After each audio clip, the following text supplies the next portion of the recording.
OS தோட்டத்தை தேடி வந்த காலம் மாறி இன்றைக்கு டெல்லியை தேடி செல்லும் நிலை உருவாகி இருப்பது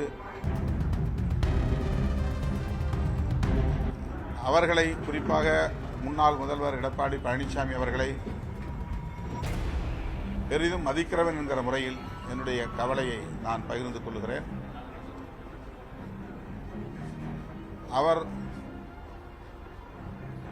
அதிமுக என்கிற ஒரு மாபெரும் சக்தியின் தலைவர். ஆனால் பாஜக அவரை ஒரு கில்லுக்கிரையாக நடத்துகிறதோ என்கிற எண்ணம் பொதுவெளியில் உருவாகி இருக்கிறது. எது எப்படி இருந்தாலும் அது அவருடைய கட்சி விவகாரம். அதற்கு மேல் நான் அதில் கருத்து சொல்ல எதுவும் இல்லை.